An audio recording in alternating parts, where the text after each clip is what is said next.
तो अगला हम ARM में एक्सेप्शन के बारे में बात करेंगे। अब जहाँ तक एक्सेप्शन की बात है, तो हमारे पास ऐसी परिस्थितियां हो सकती हैं जो प्रोग्राम के सामान्य निष्पादन में नहीं हो रही हैं।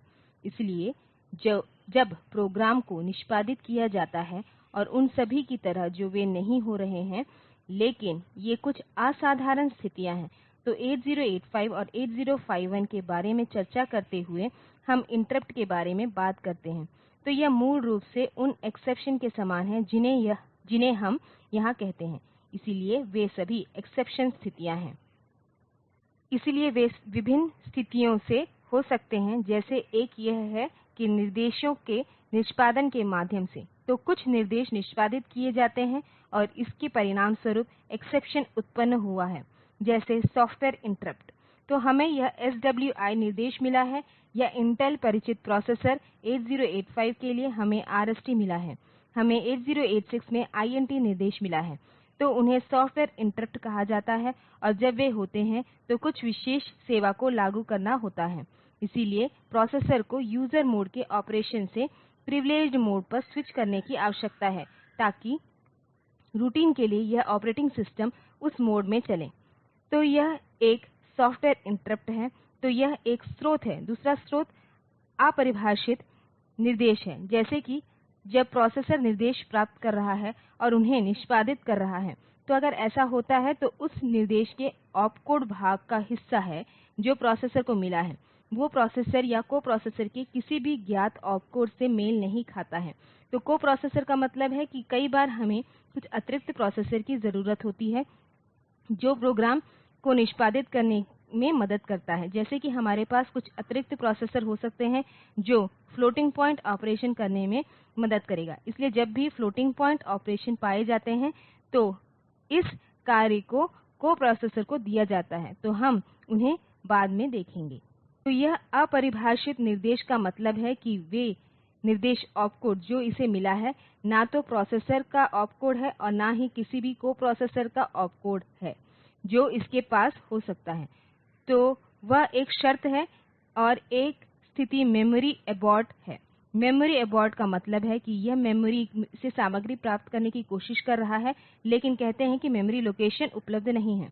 हालांकि मान लीजिए कि हमारे पास 32 बिट एड्रेस बस है, हो सकता है कि हमारे पास शायद सिस्टम में इतनी मेमोरी उपलब्ध ना हो। इसलिए जब यह उस सीमा से आगे बढ़ जाता है तो यह होगा memory fault. Data fetch failure जैसे इंस्ट्रक्शन के साइड इफेक्ट हो सकते हैं, जैसे कि अगर हम कुछ डेटा लाने की कोशिश कर रहे हैं जब वह ऑपरेंड मेमोरी ऑपरेंड है, जिसे हम मेमोरी लोकेशन से डेटा प्राप्त करने की कोशिश कर रहे होते हैं, और वह memory location processor address space के भीतर नहीं होता है, या विशेष मेमोरी एड्रेस अनुपस्थित है मेमोरी चिप में। इसलिए इस प्रकार की स्थितियां एक डेटा फेच फेलियर है। अन्य स्रोत जो कि वास्तव में इंटरप्ट के स्रोत हैं, जैसे कि रीसेट बटन जो हमारे पास ARM प्रोसेसर में है, या FIQ पिन IRQ पिन है, यदि हम उन्हें सक्रिय कर रहे हैं, जिनके कारण हम इंटरप्ट पाते हैं, और परिणामस्वरूप ये इस एक्सेप्शन के अन्य स्रोत हैं।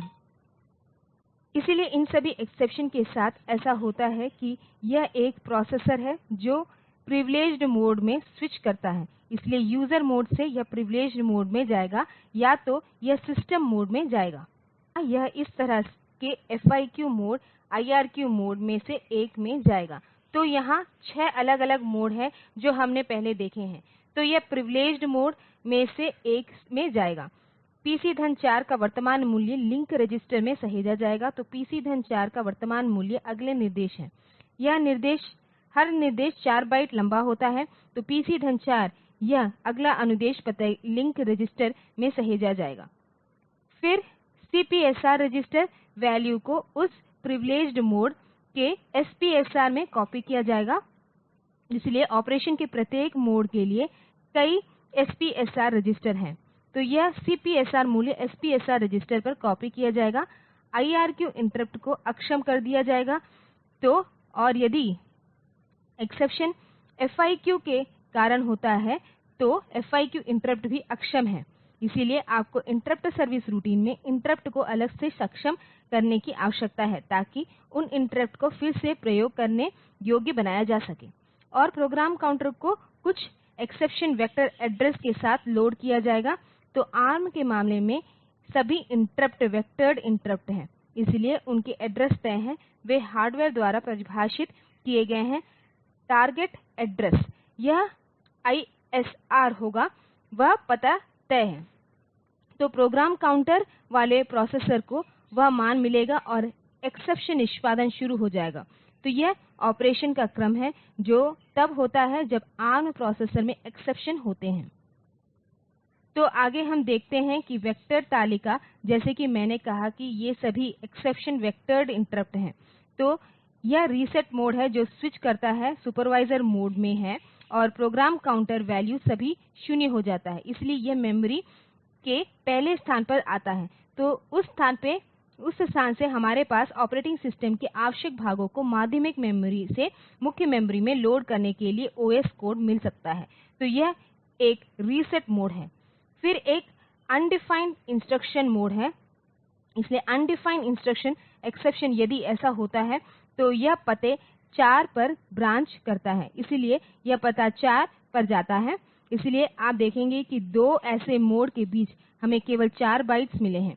तो आपके पास वेक्टर स्थान में केवल एक निर्देश हो सकता है और 8051 या 8085 जैसे अन्य प्रोसेसर के विपरीत जहां हमें कम से कम 4 से 8 बाइट उपलब्ध है, ताकि छोटी इंटरप्ट सर्विस रूटीन वहां खुद आयोजित की जा सके, लेकिन सामान्य रूप से जो गैर काम करने वाले समाधान पाया जाता है। तो अधिकांश इंटरप्ट सर्विस रूटीन जो हमारे पास 8 बाइट से अधिक हैं, इसलिए उन 4 बाइट्स लगाने के लिए कोई मतलब नहीं है बीच में एड्रेस वेक्टर को इंटरप्ट करने के लिए। तो ARM के मामले में बंद कर दिया गया है। और फिर क्या होता है कि आपके पास इस 4 बाइट में आप 4 वर्ड रख सकते हैं। आप केवल एक जंप निर्देश डाल सकते हैं, जो वह जंप इंस्ट्रक्शन आपको वास्तविक इंटरप्ट सर्विस रूटीन पर ले जाएगा। फिर अपरिभाषित निर्देश के बाद हमें मिला है सॉफ्टवेयर इंटरप्ट SWI, और यदि मोड सुपरवाइजर मोड है और वेक्टर एड्रेस 8 है सभी सॉफ्टवेयर इंटरप्ट के लिए। तो आपको याद है कि ARM प्रोसेसर में 2 पावर 24 सॉफ्टवेयर इंटरप्ट होते हैं और उन सभी के लिए नियंत्रण इस विशेष पते 8 पर आ जाएगी। इसलिए यहां से हमें SWI सेवा में जाना चाहिए, वहां मुझे N मूल्य का विश्लेषण करना चाहिए यह पता लगाने के लिए कि वास्तव में कौन से इंटरप्ट उत्पन्न हुए हैं, ताकि यह पूरा निर्देश अनुदेश रजिस्टर में उपलब्ध हो। तो वहां से यह पता लगाया जा सकता है कि किस सर्विस को बुलाया गया था। यहाँ प्रीफेच एबॉर्ट हो सकता है, इसलिए निर्देश के दौरान यदि एबॉर्ट होता है तो ऑपरेशन मोड एबॉर्ट मोड है जिसका वेक्टर एड्रेस C है। डेटा एबॉर्ट के मामले में यह डेटा एक्सेस करने की कोशिश कर रहा है और यह नहीं मिल रहा है, तो डेटा एबॉर्ट। तो उस स्थिति में पता 10 है। उसके बाद IRQ इंटरप्ट को यह पता 18 और FIQ यह पहला इंटरप्ट का पता 1C मिला है। तो यह वितरण है और हम देखेंगे कि यह वितरण इस प्रोसेसर के संचालन को कुछ मायने में मदद करते हैं। तो सबसे पहले यह वेक्टर स्थान 14 गायब है, इसलिए यदि आप 10 के बाद गौर करते हैं तो अगला पता 14 होना चाहिए था, लेकिन वह नहीं है, तो वह 14 गायब है। और यह बैकवर्ड कंपैटिबिलिटी के लिए ARM के कुछ पिछले संस्करण के लिए, इसलिए कंपैटिबिलिटी रखने के लिए 14 गायब है। एक और दिलचस्प बात यह है कि आप देखते हैं कि हमें यह FIQ इंटरप्ट मिली है जो कि स्थान 1C पर है और उसके बाद वेक्टर टेबल के लिए कोई अन्य प्रविष्टि नहीं है। तो क्या होता है, आप सीधे इस पते से इस इंटरप्ट सर्विस रूटीन को शुरू कर सकते हैं। तो एक बार जब आप आगे बढ़ते हैं तो आप FIQ सर्विस रूटीन लिखना शुरू कर सकते हैं, इसलिए यह किसी भी अन्य इंटरप्ट सर्विस को अधिलेखित नहीं करेगा। जबकि अन्य मामलों के लिए, अन्य इंटरप्ट के लिए, जैसे इस सॉफ्टवेयर इंटरप्ट या अपरिभाषित निर्देश जैसे कि उन ISRs, तो अगर वे इस पते पर शुरू करते हैं तो वे इस वेक्टर तालिका के इन स्थानों को अधिलेखित कर देंगे, इसलिए परिणामस्वरूप अन्य इंटरप्ट ठीक से काम नहीं करेंगे, अन्य एक्सेप्शन ठीक से काम नहीं करेंगे। लेकिन FIQ के लिए यह अंतिम प्रविष्टि है और इसके बाद कुछ भी नहीं है, तो हम उस पते से आगे से इस इंटरप्ट सर्विस रूटीन को शुरू कर सकते हैं। तो यह समय बचाता है, क्योंकि अन्यथा अन्य निर्देश, अन्य इंटर एक्सेप्शन जो आपको करना है वह एक जंप अनुदेश रखता है। इसलिए प्रत्येक ISR कोड हालांकि उन एक्सेप्शन के लिए है, उन्हें एक अतिरिक्त जंप अनुदेश का ओवरहेड मिला है। तो इस तरह यह FIQ इंटरप्ट की तुलना में सक्रियण के लिए कुछ और समय लेगा। तो हम देख सकते हैं कि दो कारणों की वजह से ARM प्रोसेसर में FIQ इंटरप्ट बहुत तेज है। एक कारण यह है कि हम इस interrupt service routine ISR exception पते के अंतिम 1C पर हैं। इसलिए ये FIQ इंटरप्ट दो कारणों से तेज है। एक कारण यह है कि उन्हें रजिस्टर सेट का एक अलग सेट मिला है। तो यह एक कारण है, और दूसरा कारण जो हमारे पास है वह इस उच्चतम पते के कारण है। तो ISR की शुरुआत में उस जंप इंस्ट्रक्शन की जरूरत नहीं है। तो जब इस वजह से FIQ अन्य इंटरप्ट की तुलना में तेज है, यह उन ऑपरेशन में मदद करता है जैसे कि महत्वपूर्ण इंटरप्ट को इसमें डाल दिया जाए, तो आप इस FIQ में डाल सकते हैं ताकि हम उस सेवा को पहले प्राप्त कर सकें। अगला हम एक प्रोग्राम देखते हैं। यहाँ संख्याओं के एक सेट में अधिकतम खोजने के लिए एक उदाहरण प्रोग्राम दिया गया है। तो यह ऐसा है कि हम पहले R1 रजिस्टर इसे साफ करते हैं। R1 में सबसे बड़ी संख्या रखा जा सकता है। तो R1 के साथ XOR R1 करें और परिणाम भी R1 होगा, यह 0 होगा। तो R2 रजिस्टर, तो अगर मैं मानता हूं कि नंबर एक सरणी में संग्रहीत है और R0 रजिस्टर उस ब्लॉक की शुरुआत को इंगित करता है, तो यह माना जाता है कि R0 रजिस्टर मेमोरी को होल्ड कर रहा है जहां यह मान है। तो R0 रजिस्टर शुरुआत की ओर इशारा करता है और यह ब्लॉक इस R2 रजिस्टर के साथ समाप्त हो रहा है। तो यह R1 और R2 रजिस्टर गिनती रखता है, जैसे कि यह सरणी में कितने नंबर हैं। फिर हम पहले R2 की तुलना 0 के साथ करते हैं। तो अगर R2 0 है, इसका मतलब है कि कुछ भी नहीं किया जाना चाहिए, तो यह खत्म हो जाएगा ब्रांच ऑन इक्वल पर। अन्यथा यह इस स्टेटमेंट पर आता है, जो इस स्टेटमेंट में LDR R3 ब्रैकेट R0। तो इसके पास जो पहला नंबर वो R3 रजिस्टर में लोड किया गया है, और फिर R3 की R1 से तुलना करते हैं। तो R1 वर्तमान अधिकतम मान को धारण कर रहा है, इसलिए हम R3 की तुलना R1 से करते हैं। तो यह माना जाता है कि सभी संख्याएं सकारात्मक हैं। यदि नकारात्मक संख्याएं हैं तो निश्चित रूप से यह एल्गोरिदम काम नहीं कर सकता है। तो आप R3 की तुलना R1 से करते हैं, और अगर यहाँ कैरी है तो इसका मतलब है कि यदि R1 बड़ा है तो कैरी होगा। तो हम इस लूप टेस्ट के लिए आएंगे। तो अन्यथा यह नंबर R3 बड़ा है, इसलिए हम R3 को R1 में स्थानांतरित करते हैं। फिर हमें अगले नंबर पर जाना चाहिए, और चूंकि ये विशिष्ट संख्याएं 32 बिट संख्या हैं, तो यह माना जाता है कि इस R0 को 4 से बढ़ाना चाहिए ताकि हम अगले नंबर पर आएं। तो वृद्धि बिंदु R0 है, तो हम इस R2 को 1 से कम करते हैं। इसलिए हम R2 को 1 से कम करते हैं, और यदि यह समान नहीं है तो branch not equal to loop पर जाएगा। इसलिए यदि हम R2 1 को R2 से घटाते हैं तो संख्या को R2 में संग्रहीत करते हैं, और फिर यदि यह बराबर नहीं है तो 0 फ्लैग सेट है, तो यह समानता फ्लैग होगा। इसलिए यदि शाखा लूप के बराबर नहीं है तो हम इस बिंदु पर वापस आएंगे, फिर से अगले नंबर को लोड करेंगे और तुलना करेंगे। इसलिए ऐसे विभिन्न तरीके हो सकते हैं जिनके द्वारा यह प्रोग्राम लिखा जा सकता है, और उद्देश्य यह भी नहीं कहना है कि ठीक है, हमने इस सभी ARM निर्देशों को बहुत अच्छा सर्वेक्षण किया है, लेकिन हम ARM की विशेषताओं पर गौर करने का प्रयास कर रहे हैं और निर्देश के प्रकार जो वहां हैं। इसलिए यह प्रोग्राम केवल एक उदाहरण है कि कुछ ऑपरेशन करने के लिए उन निर्देशों का उपयोग कैसे करें। तो आगे हम एक अन्य प्रोग्राम को देखेंगे। तो आप दो नल टर्मिनेटेड स्ट्रिंग की तुलना करना चाहते हैं। तो नल टर्मिनेटेड स्ट्रिंग का अर्थ है कि मुझे ऐसा मिला है यदि पहला स्ट्रिंग A B C है, इसलिए वे क्रमिक स्थानों A B C में संग्रहीत हैं। इसके बाद एक 0 है, करैक्टर A, करैक्टर B और करैक्टर C, और फिर एक नल करैक्टर है, और दूसरा स्ट्रिंग कुछ XYZ जैसा हो सकता है और फिर 0। तो यह दूसरी स्ट्रिंग है, जबकि हमारे पास इस प्रकार की चीज है 0 है। इसलिए हमें इसकी तुलना करनी होगी LDRB R3 R0। यह माना जाता है कि R0 पहले स्ट्रिंग की शुरुआत को इंगित करता है, और अगर यह मेरी मेमोरी है और हो सकता है कि इस क्षेत्र में मुझे पहला स्ट्रिंग मिला है, तो यह R0 द्वारा इंगित किया गया है, और इस क्षेत्र में हमें दूसरा स्ट्रिंग मिला है जो R1 द्वारा इंगित किया गया है। इसलिए LDRB R3 ब्रैकेट R0 है। तो यह अगला कैरेक्टर स्ट्रिंग A से लिया जाएगा, और LDRB R4 ब्रैकेट R1, तो यह R4 में स्ट्रिंग 2 का अगला कैरेक्टर प्राप्त करेगा। हम R3 की तुलना R4 से करते हैं, इसलिए यदि वे समान नहीं हैं तो स्वाभाविक रूप से वे समान नहीं हैं। हम सिर्फ यह जांचते हैं कि स्ट्रिंग समान है या नहीं।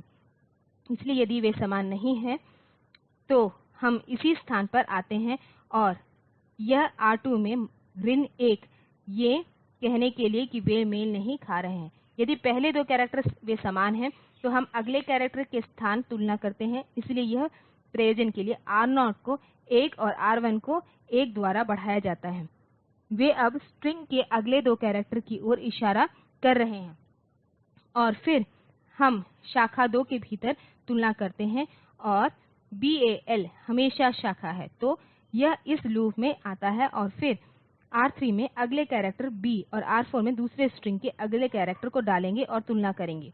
इसलिए यदि उनमें से कोई भी कैरेक्टर समान नहीं है तो यह BNE ट्रू हो जाएगा, तो यह यहाँ आ जाएगा और R2 में ऋण 1 वैल्यू आ जाएगा। और अगर किसी भी समय हम पाते हैं कि स्ट्रिंग समान नहीं है, हम शेष कैरेक्टर की तुलना नहीं करते हैं, तो हम बस इसी हिस्से को छोड़ते हैं और हम हमेशा शाखा पर आते हैं। इसलिए यदि R2 को -1 मिल रहा है उसके बाद हम इस बिंदु पर आ रहे हैं, तो प्रोग्राम समाप्त होता है, या यदि हम हमेशा एक ही हैं तो हम इस कदम R2 में 0 को स्थानांतरित करते हैं, तो R2 रजिस्टर को 0 मान मिलता है। तो यदि स्ट्रिंग समान है तो R2 में 0 मिलेगा, यदि स्ट्रिंग समान नहीं है तो R2 में -1 मिलेगा। तो यह 2 स्ट्रिंग के बीच तुलना है कि वे समान हैं या नहीं। तो आप इस प्रोग्राम को यह जांचने के लिए बढ़ा सकते हैं कि क्या एक स्ट्रिंग दूसरे से बड़ा है। इस प्रकार के चेक शामिल किए जा सकते हैं।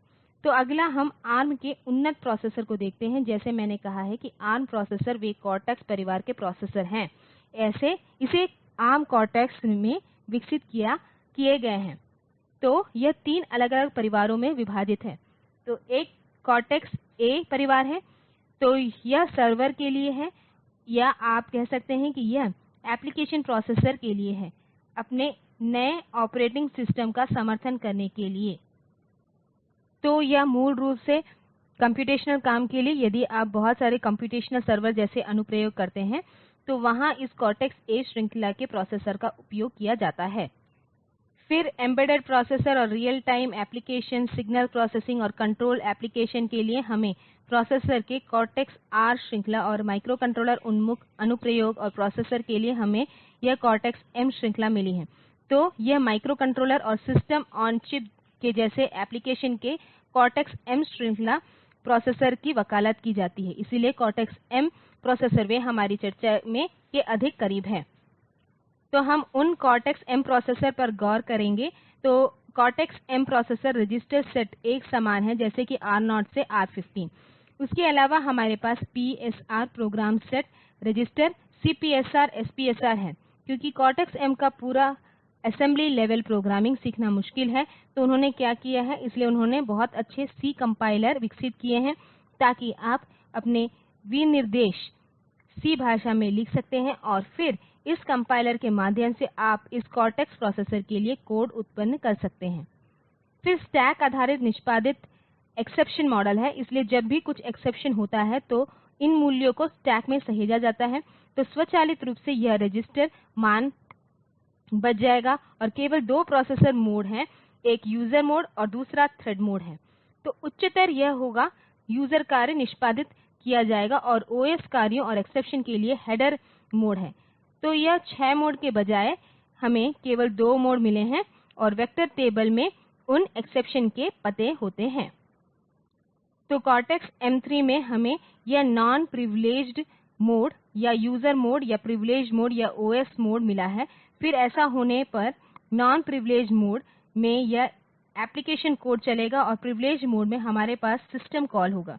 इसलिए जब कभी कभी एप्लिकेशन कोड चल रहा होता है तब हम एक सिस्टम कॉल करते हैं तो यह प्रिविलेडगेड मोड में जाएगा, या यदि यह अपरिभाषित निर्देश है तो यह प्रिविलेडगेड मोड में जाएगा। इसलिए सभी अबो्र्ट इंटरप्ट और रीसेट वे सभी ऑपरेशन प्रिविलेडगेड मोड में संभाले जाते हैं। ठीक है, तो यह सुपरवाइजर या हैंडलर मोड है और यह यूजर या थ्रेड मोड है। इंटरप्ट संभालने के लिए इसने एक विशेष चीज को शामिल किया है, जैसे कि हमें एक नॉन मास्केबल इंटरप्ट मिला है, तो यह INT NMI है। तो यह एक नॉन मास्केबल इंटरप्ट है जो समर्थित है, और फिर हमें 240 प्राथमिक इंटरप्ट मिल गए हैं। तो 1 से 240 प्राथमिक इंटरप्ट का समर्थन किया जाता है और इन इंटरप्ट को मास्क किया जा सकता है। इसलिए अपने 8085 या कहें कि 8051 के विपरीत, जहां हमें सीमित संख्या में इंटरप्ट मिले हैं, यहां इंटरप्ट की संख्या वास्तव में बड़ी है और यह उपयोगी है। जैसे यदि आप एक एम्बेडेड अनुप्रयोग कर रहे हैं तो सिस्टम से जुड़े विभिन्न डिवाइस हो सकते हैं और ऐसा करने के लिए आपको इन सभी इंटरप्ट की आवश्यकता हो सकती है। तो 240 ऐसी प्राथमिकता वाले इंटरप्ट हैं। इसलिए हमारे पास ये इंटरप्ट को मास्क किया जा सकता है और क्रियान्वयन विकल्प इंटरप्ट की संख्या का चयन समर्थित है। तो मूल ARM कोड बताएगा कि यह 240 मास्केबल इंटरप्ट का समर्थन करेगा, लेकिन आप यह बता सकते हैं कि मेरे सिस्टम में मुझे वह नहीं चाहिए, इसलिए मैं उनमें से केवल 20 को चाहता हूं। तो स्वाभाविक रूप से यह NVIC मॉड्यूल है जो not nested interrupt controller module है। इसलिए यह इस Cortex M3 प्रोसेसर का एक हिस्सा है। तो आप इस NVIC के डिजाइन को सरल बना सकते हैं। अगर इंटरप्ट की संख्या NVIC की तुलना में कम है तो डिजाइन भी सरल हो जाएगा और इंटरप्ट इनपुट एक्टिव हाई है। सभी NVIC में जाने वाले एक्टिव हाई इंटरप्ट हैं। तो ये इस इंटरप्ट नियंत्रक को M3 प्रोसेसर में जोड़ा गया है। जहां तक एक्सेप्शन का सवाल है तो रीसेट है, तो यह पावर है या सिस्टम रीसेट। तो NMI नॉन मास्केबल इंटरप्ट को रोका नहीं जा सकता है या पूर्व खाली नहीं किया जा सकता है किसी भी एक्सेप्शन के द्वारा सिवा रीसेट के अलावा। तो वह INT NMI लाइन वहाँ है जिसके द्वारा आप कुछ नॉन मास्केबल इंटरप्ट को जोड़ सकते हैं। फिर फॉल्ट है, हमारे पास हार्ड फॉल्ट हो सकती है, इनमें हम मेमोरी प्रबंधन कर सकते हैं। हमारे पास बस फॉल्ट या यूसेज फॉल्ट हो सकते हैं। तो ये विभिन्न प्रकार के फॉल्ट हैं जो प्रोसेसर द्वारा पहचाने जाते हैं। इसीलिए डिफ़ॉल्ट फॉल्ट या कोई भी फॉल्ट एक्टिवेट होने में असमर्थ है, इसलिए हम ऑपरेट नहीं कर सकते हैं। मैं उस फॉल्ट को संभाल सकता हूं, इसलिए उन्हें हार्ड फॉल्ट कहा जाता है। फिर मेमोरी प्रबंधन तो मेमोरी प्रबंधन प्रोसेसर वे उल्लंघन हैं। मेमोरी एक्सेस का उल्लंघन, कुछ उल्लंघन बस फॉल्ट है, प्रीफेच और मेमोरी एक्सेस का उल्लंघन और अपरिभाषित अनुदेश के प्रयोग। 0 से विभाजन करना है, अनुदेश को निष्पादित करते समय कुछ असाधारण स्थिति होती है, तो 0 से विभाजित करें, कुछ विभाजक 0 बन जाते हैं, इसलिए परिणामस्वरूप विभाजन अपरिभाषित है। फिर सुपरवाइजर कॉल SV कॉल होती है, तो ये OS अनुरोध है, इसलिए हमें SWI निर्देश मिला है, तो वे यहाँ SV कॉल पर मैप किए जाते हैं। तब एक डीबग मॉनिटर होता है, इसलिए इससे आप चिप के संचालन की निगरानी कर सकते हैं। तो और एक डीबगर के माध्यम से आप उन लोगों के मूल्यों की जांच कर सकते हैं। फिर एक लंबित सुपरवाइजर कॉल है, जैसे पेंड SVI, तो यह आपको लंबित सुपरवाइजर कॉल देगा। फिर सिस्टिक इंटरप्ट है, इसलिए सिस्टिक इंटरप्ट आंतरिक सिस्टम टाइमर के लिए है। तो यह उपयोगी है, जैसे कि आप अपने प्रोग्राम में कुछ सॉफ्टवेयर कुछ टाइमर को लागू करने के लिए तैयार हैं, तो आपको कुछ और करने की ज़रूरत नहीं है। आप सिर्फ M3 प्रोसेसर से सीधे सिस्टिक इंटरप्ट का उपयोग करते हैं और उन सभी 240 इंटरप्ट बाहरी इंटरप्ट हैं जो हमारे पास हैं, इसलिए उन सभी का उपयोग किया जा सकता है। तो एक और बहुत ही रोचक विशेषता यह है कि इस ARM प्रोसेसर Cortex M में सशर्त निष्पादन है। तो इफ देन एल्स अन्य प्रकार के निर्देश हैं। तो इफ देन निर्देश जोड़ा गया है तो इसमें 16 बिट निर्देश 3 तक अतिरिक्त देन और एल्स हैं कंडीशंस निर्देश किया जा सकता है। हमें इस स्टेटमेंट पर गौर करना चाहिए। तो यह ऐसा है कि यह स्टेटमेंट यह कहता है कि INT INTT। तो आप इसे इस तरह से पढ़ते हैं इफ देन एल्स और फिर EQ। इसका मतलब है पहला इंस्ट्रक्शन 1 पर अमल किया जाता है यदि कंडीशन ट्रू है तो यह पहले इंस्ट्रक्शन का मेल खाती है। फिर दूसरी इंस्ट्रक्शन से मेल खाता है तो दूसरा इंस्ट्रक्शन भी निष्पादित किया जाएगा यदि कंडीशन इक्वलिटी भी ट्रू हो। यह इंस्ट्रक्शन 3 भी निष्पादित किया जाएगा यदि कंडीशन फॉल्स हो जो कि एल्स भाग है। और अंतिम इंस्ट्रक्शन फिर से निष्पादित किया जाता है यदि कंडीशन ट्रू थी। तो इस तरह से आपके पास 4 इफ देन एल्स इंस्ट्रक्शन हैं। इसलिए मूल रूप से इफ अगर मूल्य निर्देश जैसे मूव ऐड सब एंड और फिर इन EQ की तरह है ताकि पहले दूसरे और चौथे निर्देश के बाद वे फिर ट्रू भाग थे तो उनके लिए हमें क्वालिफायर EQ और तीसरे निर्देश के लिए तो यह एल्स भाग था तो यह नॉट ऑफ EQ है इसलिए यह NE है। तो इसके बजाय यह इस ब्लॉक के समान है इसलिए हमें किसी एक स्टेटमेंट में बात करने की आवश्यकता नहीं है या हम इन सभी फ्लैग को बता सकते हैं और फिर शेष इंस्ट्रक्शन के लिए। इसलिए मुझे यह स्पष्ट रूप से बताने की आवश्यकता नहीं है कि क्या यह EQ है या फ्लैग कंडीशन एक्सक्लूसिव फ्लैग अलग से बताने की जरूरत नहीं है। तो यह उन प्रोग्राम्स को लिखने में मदद करता है जहां यदि तत्कालीन प्रकार के स्थिरांक हैं तो किसी भी सामान्य ARM कंडीशन कोड का उपयोग किया जा सकता है और ब्लॉक में 16 बिट निर्देश कंडीशन कोड फ्लैग को प्रभावित नहीं करते हैं इसलिए वे कंपैरिजन निर्देश के अलावा कंडीशन कोड को प्रभावित नहीं करेंगे। 32 बिट निर्देश कंडीशन फ्लैग को प्रभावित कर सकते हैं इसलिए यह ARM निर्देश है कि वे कंडीशन फ्लैग को प्रभावित करेंगे। यदि वर्तमान स्टेटस CPSR रजिस्टर में संग्रहीत की जाती है तो कंडीशन ब्लॉक को सुरक्षित रूप से इंटरप्ट किया जा सकता है और वापस लौटना चाहिए इफ देन ब्लॉक में या उससे बाहर ब्रांच करके नहीं जाना चाहिए। तो ऐसा है तो आप इस इफ देन एल्स को पूरा करने से पहले यहां से एक शाखा निर्देश नहीं ले सकते हैं। तो आपके पास तीसरा निर्देश ब्रांच आउट निर्देश के रूप में नहीं हो सकता है या आप केवल एक ब्लॉक में शाखा नहीं कर सकते हैं। इसलिए आप यह नहीं कह सकते हैं कि मैं उस ब्लॉक के मध्य जंप के लिए आऊंगा इसलिए यह भी संभव नहीं है। तो वे वहां हैं। तो इस तरह से इन M3 प्रोसेसर को कई दिलचस्प सुविधाओं को मिले हैं और कई और विशेषताएं हैं। इसलिए मैं सुझाव दूंगा कि आप इस ARM मैनुअल को उनके विवरण के लिए देखें। तो यह वास्तव में ARM प्रोसेसर बहुत शक्तिशाली प्रोसेसर में से एक है और इसको फायदा यू मिला है कि क्योंकि हमें कम पावर की खपत मिली है और यह इस अर्थ में काफी शक्तिशाली है कि यह कई उच्च गति प्रोसेसर के साथ तुलनीय है। अब हमारे पास सीमित मात्रा में हार्डवेयर की आवश्यकता है क्योंकि आप केवल आवश्यक भागों को ले सकते हैं और अन्य को प्रोसेसर के भाग के रूप में नहीं लिया जा सकता है।